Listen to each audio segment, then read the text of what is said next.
Yeah, so you were feeling sort of neutral when you were close? Kind of like That's fine. Yeah. Some people's feeling of neutral, close is just neutral and sort of distant. Yeah, because I mean, I don't know if that's a protection or it's not something that you're just totally immune to. No, it's just simply open the door, close the door. Yeah, yeah. Now, part of what this goes into is the confusion of love. Imagine, love has many ideas around it from all over the place. We're going to give our definition of this and the confusion, the entanglement around this. So we make a distinction of three aspects. First is what we call romantic infatuation. Romantic infatuation is that feeling of when you meet someone, let's say brand new, or you're at a social, or you meet them and you go, wow, you just click and you feel like you've known them forever. Anyone ever had that experience? You've known them forever. My goodness, maybe we've had past lifetimes together. Most of the times when you have that feeling like you've known them forever, or that... Run like hell. Too late. That's why we're here. Deal with it now. If you didn't and you're here because of that, okay, we'll tell you what to do next. Right? Plan B.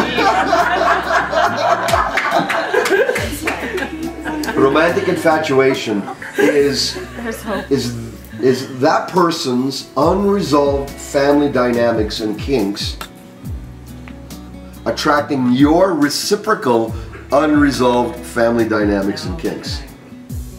So you're bent this way, they're bent this way, and it's a perfect match. So when you feel them, they feel, it's so familiar. Familiar? Family. Wow. That's what it is. So it's not actually, so a lot of people say, oh, I've met my twin flame or my soulmate. It's a trick. Okay? That's the first thing. The next energy is sexual polarity.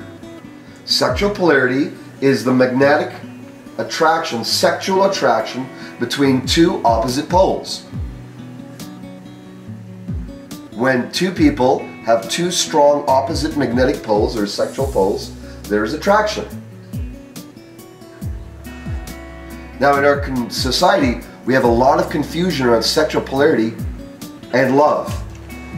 It's mistaken for some people as love. If they saw, or their experiences were, hey, you look at all the magazines growing up, the ideas of, our media and movies and all that, right?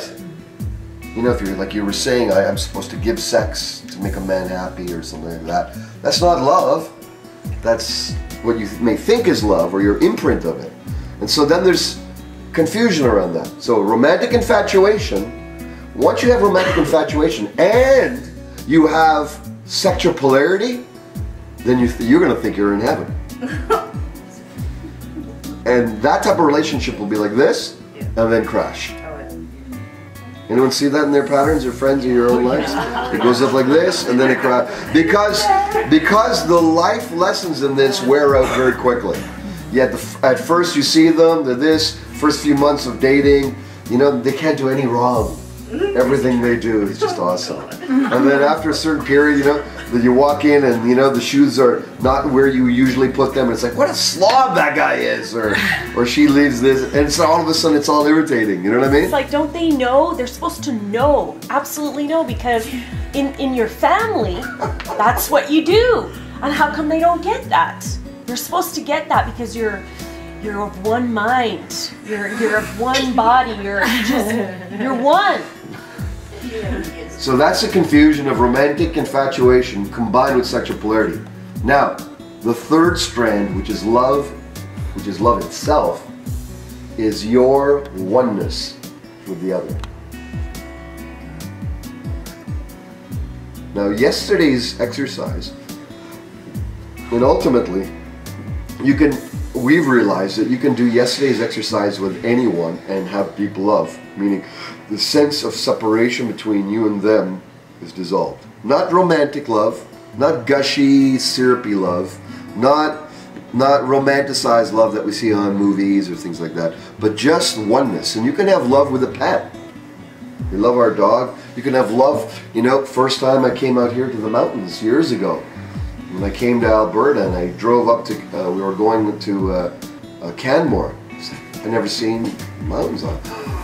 There's like this feeling of oneness. Like beyond words, you know, my first experience. You look at a child, or you look at a puppy or small animal or something, and you look at them, and there's, you know, there's no effort. There's no efforting. It's just, there's no barrier between you and them. They're there and you're there, and there's nothing separating you from them. That's what we mean by one. Nothing's in the way at all.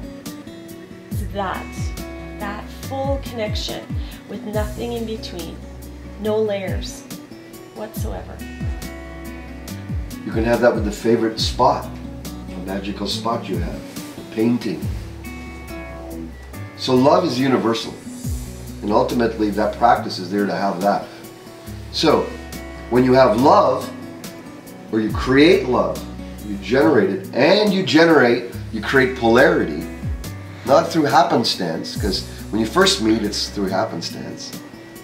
But later, after 26 years, you're going to want to generate it and create it, make it happen, because the initial wow, that tank, that gas tank of polarity gets used. Then you have to put the fuel in the gas tank, both of you. And that's what today's going to be about, is distinguishing, being aware of what are and how can we serve each other to increase polarity and to deepen love without activating romantic infatuation, disregarding it.